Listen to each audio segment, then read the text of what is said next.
சகோ வணக்கம். வணக்கம் வணக்கம். எப்படி இருக்கீங்க? ரொம்ப நல்லா இருக்கேன். நீங்க? சூப்பரா இருக்கேன். ஓகே. உங்களுடைய பெயர், நம்மளோட பண்ணை எங்க அமைஞ்சிருக்கு அப்படிங்கறத பத்தி கொஞ்சம் சொல்லுங்க. நம்ம பெயர் வந்து ராகுல். நம்ம சரி. ஃபார்ம் நேம் வந்து விவசாயின் பார்வை அக்வாட்டிக்ஸ். இது Okay. எங்கன்னு பாத்தீங்கன்னா கோயம்புத்தூர், சூலூர்ல வந்து நியர்பை இருந்திருக்கு. Okay. கேபிஆர், நீலம்பூர், சூலூர் இதெல்லாமோட மிடில் இருக்கு. Middle. ம், ம். Okay brother. பேசிக்கா நம்ம ஃபார்ம்ல என்ன பண்ணிட்டு இருக்கோம்? நம்ம வந்து ஃபுல்லா ஃப்ளவர் ஆன், மெயினா வந்து ஃப்ளவர் ஆன் கலர் ஃபிஷ்ல வந்து நம்ம ஃப்ளவர் ஆன் பண்ணிட்டு இருக்கோம். அதே மாதிரி வந்து பீட்டாஸ், அப்புறம் போலார் பரட், இது 3 வந்து நம்ம கான்சென்ட்ரேட் பண்ணிட்டு இருக்கோம் ப்ரோ. பண்ணிட்டு இருக்கோம். ஆமா. அதாவது வந்து பொதுவா வந்து சின்ன குழந்தைகள்ல இருந்து பெரியவங்க வரைக்கும் இந்த கலர் மீன்கள் அப்படின்னா எல்லாருக்கும் ஒரு விருப்பமா இருக்கும். கண்டிப்பா. அதையே வந்து நீங்க பிசினஸா எடுத்து பண்றீங்க. ஆமா ஆமா. எதனால உங்களுக்கு இந்த ஆர்வம் வந்தது? எப்படி இதுக்குள்ள வந்தீங்க? இல்ல கரெக்ட். ஆர்வம் வந்ததுக்கு காரணமே வந்து ஆர்வம் இருந்தனாலதான். சரி. அது ஒரு சின்ன வயசுல இருந்தே ஒரு அளவு கடந்த ஒரு ஆர்வம். ஓகேங்களா. ஆனா அந்த ஃப்ளவர் ஆன் மேலதான் ஃபர்ஸ்ட் நம்ம வந்து ஃபர்ஸ்ட் ஆஃப் ஆல் ஃப்ளவர் ஆன் தான். அது ஃப்ளவர் ஆன் மேல வந்து ஆசை வந்ததுக்கு காரணம் வந்து சின்ன வயசுல எல்லாம் நம்மளால ஃப்ளவர் ஆன் வாங்க முடியாது. வீட்டுல வாங்கி கொடுன்னு கேட்டாலே வந்து செருப்பிலே போடுவாங்க. சும்மா சொல்றேன். அப்படி சொல்றேன். அப்படி இருக்கும்போது நம்ம அதை எப்படி வாங்கணும் வளர்த்தணும் ரொம்ப நாள் அது ஆர்வம். அது ஒரு கட்டத்துல வந்து வளர்த்த ஆரம்பிச்சோம். அது வளர்த்துறது வந்து இந்த அளவுக்கு கொஞ்சம் பெருசா வந்திருக்கு. ரொம்ப சந்தோஷமான விஷயம் பிரதர். வாழ்த்துக்களை தெரிவிச்சுக்கிறேன். அதாவது வந்து பாத்தீங்க அப்படின்னா பொதுவா மீன்கள் அப்படிங்கிறது வந்து நம்ம ஏரியால வந்து தமிழ்நாட்டுல வந்து சென்னையில வந்து ரொம்ப ஃபேமஸா இருக்கு. பெருங்குளத்தூர் நிறைய இடங்கள்ல வந்து ரொம்ப ஃபேமஸா இருக்கு. கொளத்தூர். கரெக்டா. ஆமா, கொளத்தூர். இப்ப வந்து பாத்தீங்க அப்படின்னா நம்ம ஏரியாவுல, அதாவது வந்து இந்த கோயம்புத்தூர் மாவட்டத்துல வந்து பாத்தீங்க அப்படின்னா மீன் வளர்ப்பாளர்கள் ரொம்ப கம்மியா சொற்பத்துலதான் இருக்காங்க. கரெக்ட். அப்படி இருக்கும்போது நீங்க வந்து இங்க வந்து உங்களோட ஃபார்ம் செட்டப் போட்டிருக்கீங்களே, சக்சஸ் பண்ணிட முடியும்னு நினைக்கிறீங்களா? பண்ணிட முடியும் ப்ரோ. ஃபர்ஸ்ட் ஆஃப் ஆல் பண்ணிட முடியும்னா அது எப்படி சொல்றேன்னா 2 விஷயம். ஒண்ணு, கொளத்தூர் கொடுக்குற அளவுக்கு பிரைஸ் இருக்கணும். அதே மாதிரி அதை விட கம்மியா இருந்தாலும் இன்னும் நல்லது. அதோட பிரைஸ் இருந்தாலும் பெட்டர். அது போக நம்ம அதுக்கு அங்க கொடுக்குற குவாலிட்டியோ அதே மாதிரி நல்ல ஒரு ஹெல்த்தியான மீனோ கொடுத்தா நல்லது. இது இருந்தாலே கொளத்தூர்ல கொடுக்குறது நமக்கு எங்க கிடைக்குது? கோயம்புத்தூர் மக்கள் வந்து கொளத்தூர் போக முடியாது. அதே மாதிரி திருப்பூர், ஈரோடு இங்க இருக்கவங்க யாருமே அவ்வளவு சீக்கிரம் போட்டு அங்க, ஆனா இங்க இருந்து ஒரு 1/2 மணி நேரம் வந்து வாங்கிட்டு போலாம். அதே இங்க கிடைக்கும் போது அப்படி பண்ணும்போது சக்சஸ் பண்ணலாம். அருமையா சொன்னீங்க. பொதுவா வந்து பாத்தீங்கன்னா நம்ம சேனல்ல வந்து பாத்தீங்கன்னா புதிய புதிய தொழிலதிபர்களையும் இளம் தொழிலதிபர்களையும் புதிதா வந்து தொழில வந்து தொடங்கக்கூடியவர்கள், முனைவோர்கள் அவங்களுக்காக வீடியோ பண்ணிட்டு இருக்கோம். சோ இந்த வீடியோ அப்படிதான் அமைஞ்சிருக்க போது. இந்த எஸ்டிமேஷன், இந்த செட்டப்க்கு வந்து நீங்க என்ன எஸ்டிமேஷன் போட்டிருக்கீங்க? எவ்வளவு முதலீடு பண்ணிருக்கீங்க? இல்ல இப்ப வரைக்கும் பாத்தீங்கன்னா ஒரு 3-4 lakhs நியர்பை வந்துருச்சு. ஆனா நாங்க ஒன்னா பண்ணல. ஸ்டார்டிங் எஸ்டிமேஷன் வந்து 10,000. ஸ்டார்டிங்கோட 10,000. அதுல இருந்து நாங்க வந்ததை எடுத்து கொஞ்சம் கொஞ்சமா க்ரோ பண்ணி நாங்க வந்து இது கொண்டு வந்திருக்கோம். ஓகே. அப்ப அந்த 10,000 ரூபாய் முதலீட்டுல ஆரம்பிச்ச இந்த பண்ணை இந்த அளவுக்கு வளர்றதுக்கு எத்தனை மாதங்கள் இல்ல எத்தனை வருடங்கள்? 1 year ஆயிருச்சு. சரியா ஒரு வருஷம். ஓகே. இப்ப இந்த பண்ணையோட மதிப்பு அப்படின்னா எவ்வளவு சொல்லலாம்? கிட்டத்தட்ட பாத்தீங்கன்னா ஒரு மினிமம் 4 lakhsல இருந்து இருக்கும். 4 lakhs, மினிமம் 4 lakhs இருக்கும். மினிமம் வந்து இந்த பண்ணையோட மதிப்பு வந்து 4 lakhs இருக்கும். மினிமம். Okay brother. இப்ப அடுத்த கட்ட நடவடிக்கையை நீங்க என்ன பண்ண போறீங்க? என்ன ஐடியாஸ் வச்சிருக்கீங்க? அதை பத்தி கொஞ்சம் சொல்லுங்க. இல்ல ஆக்சுவலா ஸ்டாக்ஸ் வந்து நம்ம ஸ்டார்டிங்ல வந்து 10,000 பண்ணும்போது சும்மா ஒரு எக்ஸாம்பிள் சொன்னா ஒரு 10 மீன் தான் வைக்க முடியும் 10,000ல. இப்ப கிட்டத்தட்ட பாத்தீங்கன்னா ஒரு 300 பீசஸ் வந்து ஸ்டாக் பண்ணலாம். 300 மீன்களுக்கு மேல ஸ்டாக் வைக்க முடியும். அதாவது ஃப்ளவர் ஆனுக்கு வந்து நான் தெரியும். பேசிக்கா வந்து ஃப்ளவர் ஆன் பத்தி தெரிஞ்சவங்க தெரியும், தெரியாதவங்களுக்கு நான் சொல்றேன். அது வந்து நம்ம எல்லா மீன் மாதிரி ஒன்னா விட முடியாது. சரிங்க. தனித்தனியா அதுக்குன்னு பாத்தீங்கன்னா இப்ப பாத்தீங்கன்னா ரேக் ரேக்கா இப்படி வந்து தனித்தனியா தான் அதுக்கு வந்து நம்ம பார்ட்டிஷன் போட்டு தான் வைக்க முடியும். அப்படிங்கும் போது அது 300ங்கிறது கொஞ்சம் அதிகம் தான். இதே வந்து நம்ம கோல்டு ஃபிஷ்னா ஒரு தொட்டிலே 300 ஸ்டாக் பண்ணலாம். ஒரு 4 feet டேங்க் எல்லாம் இருந்தா ஒரே தொட்டில வந்து 300 ஸ்டாக் பண்ணலாம். இது அப்படி கிடையாது. 4 feet டேங்க் இருந்தாலும் 5 மீன் தான் வைக்க முடியும். சோ அப்படி வந்து இதுல ஒரு 300-400 வந்து இப்போதைக்கு ஸ்டாக் பண்ற அளவுக்கு ரெடி பண்ணிருக்கீங்க. உங்களோட ஃபியூச்சர் எஸ்டாபிலிஷேஷன் அப்படின்னா என்ன பண்ண போறீங்க? ஃபியூச்சர்ல வந்து என்ன எக்ஸ்பேண்ட் பண்ண போறீங்க? கரெக்ட். அதுக்காக தான் இந்த இதே வந்தது. இப்போ வந்து 300 இருக்குல்லங்க, அதே வந்து ஒரு டபுள் தி அமௌண்ட் வந்து இன்க்ரீஸ் பண்ண போறோம். ஒரு 3 months பிளான் வந்து நம்ம பண்ணிட்டு இருக்கோம். நெக்ஸ்ட் 3 monthக்குள்ள இந்த ஒரு இப்போ 300 இருக்குன்னா 600 இல்ல 500 அந்த ரேஞ்சுக்கு வந்து மினிமம் கொண்டு வரணும் அப்படிங்கிற பிளான் இருக்கு. ஏன்னா எதனாலனா நான் பர்டிகுலரா அந்த ஃப்ளவர் ஹார்ன் மட்டும் பண்ணணும்னு நினைக்கிறீங்களா இல்ல எல்லா பிரீடும் அந்த மாதிரி கொண்டு வரணும்? ஃப்ளவர் ஆன் மட்டும்தான். ஃப்ளவர் ஆன் மட்டும்தான் அது கொண்டு வர போறோம். ஏன் வந்து அப்படி கொண்டு வர போறோம்னா, ஈவன் ப்ரோ நம்ம ஒரு இடத்துல போனோம்னா இப்ப துணி எடுக்க போறோம்னா என்ன நீங்க கேட்பீங்க? கலெக்ஷன்ஸ் இருக்கா? கலெக்ஷன்ஸ் இருக்கான்னு கேட்போம். கரெக்ட். அதே மாதிரிதான் இங்க வந்தாங்கன்னா அவங்க வந்து ஒரு 1/2 மணி நேரமா இதுல ஸ்பெண்ட் பண்ணிடணும். எதுக்கு? மீனை செலக்ட் பண்றதுக்கு. அவ்வளவு வந்து அவங்களுக்கு இருக்கணும். பார்த்து இவ்வளவு நல்லா இருக்க இடத்துல செலக்ட் பண்ணா ஒரு ரொம்ப திருப்தியா எடுத்துட்டு போவாங்க. அந்த இதுக்காக. எத்தனையோ வகை பிரீடு ஃபிஷஸ் இருக்கும்போது இந்த ஃப்ளவர் ஆன் மட்டும் பர்டிகுலரா எடுத்து பண்றதுக்கான காரணம் என்னன்னு தெரியல. இல்ல சிம்பிளா சொல்ல போனா ஒரு பிசினஸ் பண்றதுக்கு முன்னாடி எல்லாருமே சொல்றது என்னன்னா நாலேஜோட ஆரம்பிங்க.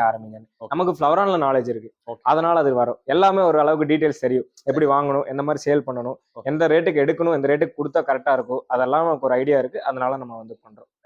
இப்ப இந்த ஃபிஷ் பிரீடர்ஸ் அப்படின்னு எடுத்துக்கிட்டா பாத்தீங்கன்னா நம்ம ஏரியால எத்தனையோ பிரீடர்ஸ் இருக்காங்க. நீங்க சொன்ன மாதிரி சென்னையில வந்து பெரிய பெரிய ஜாம்பவான்கள்லாம் இருக்காங்க. அவங்களோட போட்டி போட்டு நம்ம ஜெயிக்கிறதுங்கிறது சாத்தியப்படுமா? இல்ல கொஞ்சம் கஷ்டம் தான். அது வந்து ஏன்னா நம்ம வந்து இப்போ 1 இயர் எக்ஸ்பீரியன்ஸ் இப்ப கிட்டத்தட்ட பாத்தீங்கன்னா நம்ம ஒரு 5 இயர்ஸ் சொல்லலாம் எக்ஸ்பீரியன்ஸ். சின்ன ஸ்டார்டிங்ல இருந்து வச்சா நம்மளோட எக்ஸ்பீரியன்ஸ் ஆன ஃபார்ம் வைஸ் பாத்தீங்கன்னா 1 இயர் 2 இயர் தான் ஆச்சு. ஆனா எக்ஸ்பீரியன்ஸ்னா ஒரு 5 இயர்ஸ் இருக்கும்.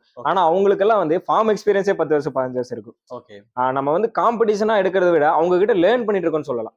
அந்த மாதிரி இருக்கவங்க வந்து லேர்ன் பண்ணிட்டு இருக்கோம். கத்துக்கிட்டு நம்ம பண்றோம். நிறைய பேர் சப்போர்ட் பண்றாங்க. பெரிய பெரிய ஜாம்பவான் சொல்றீங்களா, அவங்க வந்து சின்ன பசங்களுக்கு சப்போர்ட் பண்றாங்க. நம்ம ஏதாவது ஒரு டவுட் இந்த மாதிரி சிக் ஆயிருச்சு மீன், எப்படி வந்து நம்ம அடுத்த ஸ்டேஜ் நம்ம அதை வந்து எப்படி ரெக்கவர் பண்ணா ஹெல்ப் பண்றாங்க. அப்படிதான் போகணும்னு தெரியல. இது போட்டின்னு சொல்ல முடியாது, பட் போட்டியும் இருக்கும். ஏன்னா எல்லாத்துக்குமே தெரியல ஒரு பிசினஸ்னா ஹெல்த்தி காம்படிஷன் அப்படின்னு தான் சொல்லணும். ஹெல்த்தி காம்படிஷன் பண்ணாதான் இது பண்ண முடியும். ஆனா வந்து அவங்க அந்த மாதிரி நினைக்கிறதுல நம்மளுக்கு சப்போர்ட் தான் பண்றாங்க. சப்போர்ட்டா இருக்காங்க. பொதுவா இந்த மீன் பண்ணை அமைக்கணும் இல்ல ஒரு அக்வாரியம் செட்டப் வந்து பண்ணணும் அப்படின்னா அந்த இடத்தை எப்படி சூஸ் பண்ணணும், எப்படி சூஸ் பண்ணா அது கரெக்டான இடமா இருக்கும்? ஓகே ப்ரோ, ஃபார்மிங் பொறுத்த அளவுக்கு பாத்தீங்கன்னா மீனுக்கு மெயினா முக்கிய தேவை தண்ணி. அந்த மாதிரி தண்ணி இருக்க இடமா பார்த்து இருக்கணும். ஒரு சில இடத்துல வந்து இடம் ஃப்ரீயா இருக்கும், ஆனா தண்ணி இருக்காது. ஆனா தண்ணி இருக்கிற இடமா செலக்ட் பண்ணிக்கோங்க. அதே மாதிரி கரண்ட், இந்த 2 விஷயம் இருந்தாலே அந்த இடம் வந்து தகுதியான இடம். நம்ம தகுதியான இடமா எடுத்துக்கலாம். சரி, இந்த பண்ணை முறையில வந்து ஒரு மீன் வளர்க்குறோம், ஒரு அக்வாரியம் செட்டப் பண்ணணும் அப்படின்னா அதுக்கான இந்த ஷெட் அமைப்பு இல்ல அந்த இடத்த வந்து எந்த மாதிரியான ஒரு ஆல்ட்ரேஷனுக்கு உட்படுத்தணும், எப்படி உருவாக்கணும்? ஓகே ப்ரோ, செட்டு பொறுத்த அளவுக்கு நம்ம வந்து கம்ஃபர்டபுளுக்கு நம்ம போட்டுக்கலாம். வீடு கூட வச்சுக்கலாம். வீடு மாதிரி செவரு எழுப்பி நம்ம வந்து பண்ணிக்கலாம். இல்ல நம்மள மாதிரி சீட் போட்டு பண்ணலாம், கூலிங் சீட்டு போட்டு பண்ணலாம். ஆனா என்ன ஒரே ஒரு ப்ராப்ளம்னா ரொம்ப கூலிங்கா இருக்கக்கூடாது. ரொம்ப ஏன்னா மீனுக்கு வந்து நம்ம ஃப்ளவரான பொறுத்த அளவுக்கு டெம்பரேச்சர் வந்து 28 டிகிரி வந்து வாட்டர்ல இருந்தா மீனுக்கு வந்து எந்த ப்ராப்ளம் வராது. அதாவது சிக்காருது அந்த மாதிரி. ஸோ அந்த மாதிரி இதுல எடுத்துக்கலாம். சப்போஸ் வந்து நம்ம ஊட்டியில வந்து வைக்க முடியாதுன்னு இல்லை, அதுக்கேற்ற மாதிரி நீங்க ஹீட்டர் போட்டு மெயின்டைன் பண்ணணும். முடிஞ்ச அளவுக்கு நம்ம கொஞ்சம் ஹாட்டா இருக்க இடத்த எடுத்துட்டா பெட்டர். சரியான வெதரை வந்து நம்ம மெயின்டைன் பண்ணா பெட்டர். நம்ம அது சீட் போட்டது காரணமே நம்ம இதுக்கு வந்து வேற மாதிரி கூட பிளான் பண்ணிருக்கலாம். ஆனா இந்த சிமெண்ட் சீட் போட்டதுக்கே காரணம் நமக்கு எல்லாத்துக்குமே தெரியும், சிமெண்ட் சீட் கொஞ்சம் ஹீட் வந்து ப்ரொடியூஸ் பண்ணணும். ஹீட்டா தான் இருக்கும். ரூம் டெம்பரேச்சர் மெயின்டைன் பண்ணும். அதுக்காக வந்து நம்ம இதுக்கு போயிருக்கோம். வழக்கமா வந்து இந்த மீன் பண்ணைகள் எல்லாமே வந்து பாத்தீங்கன்னா பாண்ட் அப்படின்னு சொல்லக்கூடிய குளங்கள் அமைப்புல வந்து பண்ணிருப்பாங்க. நிறைய இடங்களை பாத்தீங்கன்னா கீழே வந்து நிலத்துல வந்து குளமா அமைச்சு பண்ணிருப்பாங்க. சில இடங்களை பாத்தீங்கன்னா ரிங் இறக்கி தொட்டி முறையில வளர்த்துவாங்க. சில இடங்கள்ல பாத்தீங்க அப்படின்னா கண்ணாடி தொட்டியில இப்ப நம்ம வச்சிருக்க மாதிரி ரேக் சிஸ்டத்துல பண்ணுவாங்க. எது பெஸ்டா இருக்கும், எப்படி பண்ணா அது வந்து ப்ராஃபிட்டபிளான ஒரு பிசினஸா இருக்கும்? ஓகே ப்ரோ, இப்போ ஃப்ளவரானுக்குன்னு எடுத்துக்கிட்டீங்கன்னா யோசிக்கவே வேண்டாம், நீங்க ரேக்கு கண்ணாடி தான். வேற இந்த நம்ம பாண்ட்ல அதெல்லாம் வந்து மேபி குட்டில இருந்து இந்த சைஸ் 1 இன்ச் 1/2 இன்ச் வர வரைக்கும் நம்ம வளர்த்தலாம். அதுக்கு மேல நான் சொன்ன மாதிரி செப்பரேட் பண்ணணும். நம்ம பாண்ட்ல வந்து செப்பரேட் பண்றதெல்லாம் பாசிபிள் கிடையாது. நம்ம இது பண்ணிட்டு அதுக்கு வந்து நீங்க காஸ்ட் வந்து அஃபோர்டபுளா பண்ணணும்னா நீங்க ரேக்ல வச்சு இது மாதிரி போட்டா உங்களுக்கு நல்லது. பாண்ட் வைஸ் பண்றதுன்னா அதுக்கேற்ற மாதிரி மீன் இருக்கு. கோல்டு ஃபிஷ், கப்பீஸ், மௌலி, இந்த மாதிரி சிச்லெட்ஸ் நிறைய இருக்கு. அந்த இதுக்கேற்ற மாதிரி என்ன மீனுக்கு எது தேவையோ அதை பார்த்து செலக்ட் பண்ணிக்கணும். நீங்க என்ன மீன் வெரைட்டி செலக்ட் பண்றீங்களோ பிசினஸ்க்கு அந்த வெரைட்டிக்கு ஏற்ற மாதிரி நம்ம போய்க்கணும். ரொம்ப அருமையா சொன்னீங்க பிரதர். இப்போ நிறைய பிரீட்ஸ் இருக்கு, அதுல நமக்கு விருப்பமானதுங்கிறதுல தவிர்த்துட்டு, ஏன்னா எனக்கு வந்து இப்போ கோல்டு ஃபிஷ் பிடிக்கும், உங்களுக்கு வந்து ஃப்ளவரான் பிடிச்சிருக்கு, அப்படி ஒவ்வொருத்தரோட தனிப்பட்ட கருத்துக்கள் வேறையா இருக்கும். அதெல்லாத்தையும் விட்டுட்டு தொழில் முறையில சக்சஸ் பண்ணணும்னா எந்த பிரீட் எடுத்து பண்ணுனா சீக்கிரம் வந்து சக்சஸ் பண்ணலாம்? எல்லாமே வந்து சக்சஸ் பண்ணலாம். அது நம்ம எப்படி தொழில் பண்றோங்கிறத விஷயம். இப்போ நம்ம மீன் இந்த லைவ் ஸ்டாக் அப்படிங்கறதுல சக்சஸ் எதுல இருக்குன்னா அது எந்த அளவுக்கு உயிரோட பாத்துக்கிறோமோ அதுதான் சக்சஸ். கட்டாயமா எந்த அளவுக்கு உயிரோட பாத்துக்கிறோமோ அதுதான் சக்சஸ். இப்ப நீங்க கோல்டு ஃபிஷ்லயும் லாபம் இருக்கு, அதே மாதிரி ஃப்ளவரான்லயும் லாபம் இருக்கு, கப்பிலையும் லாபம் இருக்கு, எல்லாத்துலயுமே லாபம் இருக்கு. ஆனா அதுல எல்லாரும் பிரீடர் எங்க சக்சஸ் ஆவாங்கன்னா எந்த அளவுக்கு அது வந்து சாகாம பாத்துக்கிறாங்களோ அப்ப சக்சஸ் ஆயிருவாங்க. அதுல ப்ராஃபிட் வரும். இன்னும் நல்லா ப்ராஃபிட் வரணுமா நீங்க அதுல குவாலிட்டி இன்க்ரீஸ் பண்ணணும். சோ எதுவுமே வந்து இந்த மீன் தான் ஓடுதா இந்த மீன் தான் ஓடுதான்லாம் கிடையாது. எல்லாத்துக்குமே எல்லா மீனும் பிடிக்கும். ஆனா நம்ம அதை எப்படி பண்றங்கிறது தான் இருக்கு. அதுலதான் இருக்கு. சோ என்ன பிரீட் வேணாலும் நம்ம சூஸ் பண்ணிக்கலாம். ஆமா, ஓகே. அதுல நம்ம ரொம்ப எப்படி ஸ்பெஷலைஸ்டா இருக்கணும். ஆமா, ஓகே பிரதர். இப்போ வந்து பாத்தீங்க அப்படின்னா ஃப்ளவரான் அப்படின்னு எடுத்துக்கிட்டாவே ஒவ்வொரு பகுதியில ஒவ்வொரு ரேட் இருக்கு. ஒண்ணு ஆமா. வந்து பாத்தீங்கன்னா 50 ரூபாய்க்கும் கிடைக்குது, ஒண்ணு வந்து 5000 ரூபாய் வரைக்கும் போகுது. கரெக்ட். எதனால இந்த பிளக்சுவேஷன்? ரேட் ஏன் இப்படி மாறுது? குவாலிட்டி. ஓகே. குவாலிட்டி. அவ்வளவுதான். நம்ம சிம்பிளா சொல்லப்போனா வந்து ரூ. 50 இருக்கிற மீனும் ஃப்ளவரான் தான். ஓகே. ஆனா அந்த ரூ. 50 மீன்ல வந்து நீங்க அவ்வளவு கலர் எதிர்பார்க்க முடியாது. அந்த பேர்லிங்ஸ் எதிர்பார்க்க முடியாது. அந்த ஹெட் எதிர்பார்க்க முடியாது. ஓகே. ஆனா நீங்க ரூ. 5000 மீன்ல நீங்க என்னென்ன வேணுமோ எல்லாம் கேட்டு அவங்ககிட்ட ஆர்டர் போட்டு வாங்கலாம். ஓகே. அதுதான் ரேட்டுக்கு ஏத்த மாதிரி தானே. இப்போ நம்ம ஒரு Dress கஸ்டமைஸ்டா பண்றோம்னு வைங்களாவே, நம்ம இது வேணும் இது வேணும் இது வேணும்னு சொல்லி இந்த பட்டன் இப்படி இருக்கணும்னு சொல்லி பண்றோம். அதுக்கு ஏத்த மாதிரி காஸ்ட். ஓகே. ஆனா நம்ம நார்மலா போய் ஒரு ஹோல்சேல் கடையில இருக்குன்னா இதுதான் இருக்கு எடுத்துக்கோங்க அப்படிம்பாங்க. நீங்க செலவு பண்றதுக்கு வந்து நீங்க ரெடியா இருந்தா உங்களுக்கு குவாலிட்டியா வாங்கிக்கலாம். இல்ல எனக்கு வந்து இதுதான்னா இதுக்கு ஏத்த மாதிரி கிடைக்கும். அதுதான் சிம்பிள். Okay brother. இப்ப புதுசா பண்ணை ஆரம்பிக்கணும்னா 2 வகையா பண்ணலாம். அதாவது வந்து முதல்ல வந்து சிக்ஸ், அதாவது ஃப்ரைஸ வந்து வெளியில இருந்து குஞ்சுகள், மீன் குஞ்சுகளை வாங்கி நம்ம வளர்த்த ஆரம்பிக்கிறோம். அதற்கப்புறமும் தொடர்ந்து வந்து மீன் குஞ்சுகளாவே வாங்கி நம்ம வந்து அதை ஒரு ட்ரேடர் மாதிரி சேல் பண்றது ஒண்ணு இருக்கு.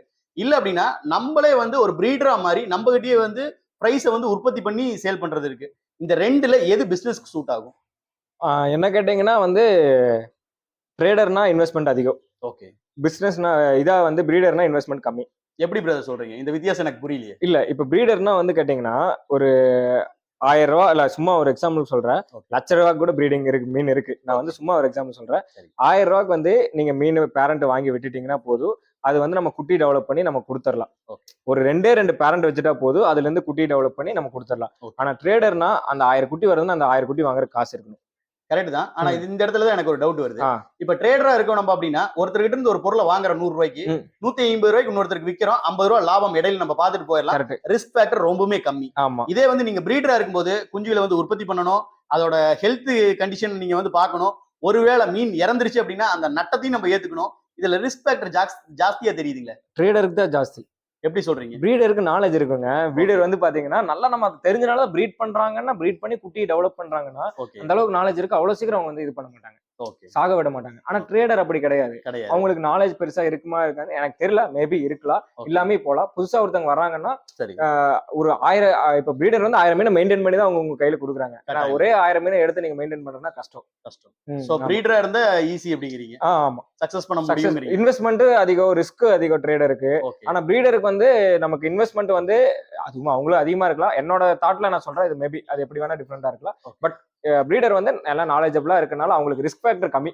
என்னோட இதுல நான் சொன்னேன். Okay brother. இப்ப புதுசா ஒருத்தர் பண்ணை ஆரம்பிக்கணும் அப்படின்னா அதுல மெயின் ரிஸ்கா இருக்கக்கூடியது வந்து இந்த நோய்கள், டிசீஸ் மேனேஜ்மெண்ட். ஏன்னா வந்து புதுசா ஆரம்பிக்கிறவங்களுக்கு பெரிய அளவுல அந்த நாலேஜ் இருக்காது. அப்ப இந்த டிசீஸ் வந்துச்சுன்னா என்ன பண்ணலாம், அதுக்கு என்ன மெடிசன்ஸ் கொடுக்கலாம், இல்ல எப்படி அதுல வந்து இழப்புல இருந்து நம்மள காப்பாத்திக்கலாம், அதை பத்தி சொல்லுங்க. கரெக்ட். ஃபர்ஸ்ட் ஆஃப் ஆல் வந்து நம்ம இந்த நீங்க மெயினா வந்து கால்நடை ரிலேட்டடா நீங்க பண்ணிட்டு இருக்கீங்க. இது வந்து மீனுக்கு மட்டும் வந்து இது கிடையாது. இது கால்நடை எல்லாத்துக்குமே வந்து இது வந்து செட் ஆகும். சோ நான் என்ன சொல்றேன்னா, நீங்க எந்த ஒரு ஃபார்மிங் பிசினஸ் எடுத்தாலும் அந்த லைவ் ஸ்டாக்கை உயிரோட காப்பாத்துறதுக்கு பாருங்க. எந்த அளவுக்கு நீங்க காப்பாத்துறீங்களோ அந்த அளவுக்கு உங்களுக்கு ப்ராஃபிட். எந்த அளவுக்கு காப்பாத்துறீங்க அந்த அளவுக்கு ப்ராஃபிட். இது வந்து நீங்க மைண்ட்ல வச்சுக்கோங்க. சோ இது வந்து நீங்க ஆரம்பிக்கும் போது ஆரம்பிச்சிடும். நீங்க கேட்ட கேள்விக்கு நான் ஆன்சர் சொல்றப்போ எப்படி காப்பாத்தணும் அப்படின்னு நான் மீன்ல சொல்லிடுறப்போ, மீனை பொறுத்த அளவுக்கு நமக்கு தேவையான நம்மளை போய் எடுத்துக்கோங்களேன். நமக்கு தேவையான சாப்பாடு, தண்ணி, ஒரு சுத்தமான இடம், இது இருந்தாலே நமக்கு என்னன்னா டிசீஸ் இல்லாம கூட கொஞ்சம் காத்து. அது ஓகே. ஏன்னா மீனுக்கு ஆக்சிஜன் தேவைப்படுது இல்லையா? Right right right. நான் வந்து நம்மள ஜெனரலா சொல்றேன். அப்படி இருக்கும்போது சேம் அதே மாதிரி வந்து இந்த 3 வந்து நமக்கு தேவையா. அதே மாதிரி மீனுக்கும் சுத்தமான தண்ணி, வாரத்துக்கு ஒரு டைம் கிளீன் பண்ணிக்கணும். அதே மாதிரி 2வது விஷயம் பாத்தீங்கன்னா வந்து நல்ல ஃபுட்டு, ப்ரோட்டீனுக்கு ஃபுட்டு, டூப்ளிகேட் ஃபுட்டு தேவையில்லாத நம்ம சும்மா ஃப்ரீயா கிடைக்குது அந்த மாதிரிலாம் போடாம, ஃப்ரீயா கிடைக்கிறத விட கம்மியா கிடைக்குதுன்னு சொல்லலாம். அதுதான் கரெக்டான வேர்டு. கம்மியா கிடைக்குது அப்படின்னு சொல்லிட்டு அதை வாங்கி போடுறது எல்லாம் போடாம ப்ராப்பரா ஃபீட் பண்ணி ப்ராப்பரா கிளீன் பண்ணி நல்ல ஆக்சிஜன், ஒரு ஹீட்டர் இது வச்சுட்டீங்கனாலே இதுல டிசீஸே வராது. 100% நான் வந்து கேரண்டியா சொல்றேன். 100ல இருந்தா ஒரு 3 மீன் 4 மீனுக்கு வரும். அதே நமக்கு ரொம்ப ரேஷியோ கம்மி. 100ல 4 மீனுங்கிறதுல ரொம்ப ரேஷியோ கம்மி. அது வரதுமே வந்து நீங்க கொஞ்சம் ஸ்டார்டிங்ல கண்டுபிடிச்சிட்டீங்கன்னா டிசீசஸ் நிறைய வெரைட்டி இருக்கு ப்ரோ. சிம்பிளா சொல்றேன், ஒயிட் ஸ்பாட் வந்து நம்மளுக்கு அதிகமா வரும். அந்த ஒயிட் ஸ்பாட் வரதுக்கு என்ன பண்ணணும்னா, நீங்க ஹீட்டர் போட்டு கல்லுப்பு போட்டாலே ரெடி ஆயிருங்கிறாங்க ஒரு சில பேர். ஹீட்டர் வந்து 30 டிகிரில எப்பவுமே 28ல இருக்கும். இது 30 டிகிரில வச்சு கல்லுப்பு போட்டாலே ரெடி ஆயிருங்கிறாங்க. அதுக்கு மீறி நம்ம பண்ணோம்னா டெட்ராசைக்ளின் ஹைட்ரோகுளோரைட், மெட்ரோஜெல், இந்த 2 டேப்லெட்ஸ் இருக்கு. இது போட்டாலே 3 நாள்ல மீன் தெளிவா வெளியே வந்துருது. Okay bro. இப்போ இந்த டிசீஸ் மேனேஜ்மெண்ட் பத்தி பேசும்போது இப்போ எந்த ஒரு கால்நடை வளர்ப்பு அப்படின்னு எடுத்துக்கிட்டாலும் அதுக்கான ஒரு வெட்டினரி ஹாஸ்பிட்டல் இருக்கு, ஒரு டாக்டர்ஸ் இருக்காங்க, அவங்க நம்மள கைட் பண்ணுவாங்க. ஆமா. பட் இந்த ஃபிஷ்ஷுக்குன்னு சொல்லி யார் இருக்கா, யாரை நம்ம அப்ரோச் இல்ல பண்ணலாம்? ஃபிஷரி டிபார்ட்மெண்ட்னு இருக்கு. இருக்கு. நம்ம கோயம்புத்தூர்ல இருக்கு சரவணம்பட்டியில. ஓகே.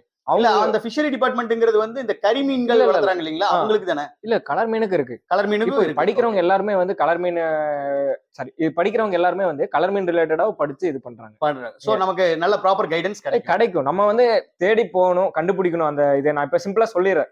சரவணம்பட்டியில இருக்கு போய் பாத்துக்கோங்க அப்படின்னு. ஓகே. ஆனா நம்ம என்னன்னா கொஞ்சம் ரிஸ்க் எடுத்து சரவணம்பட்டியில போய் இது பண்ணோம். அப்படி இல்லைன்னா நான் தான் முன்னாடி ஒரு வார்த்தை சொன்னேன். நிறைய ஜாம்பவான்கள் நீங்க சொன்னீங்க ஜாம்பவான்கள் இருக்காங்க. Okay. அந்த ஜாம்பவான்களை வந்து நம்ம யூஸ் இது பண்ணிக்கலாம். ஆமா.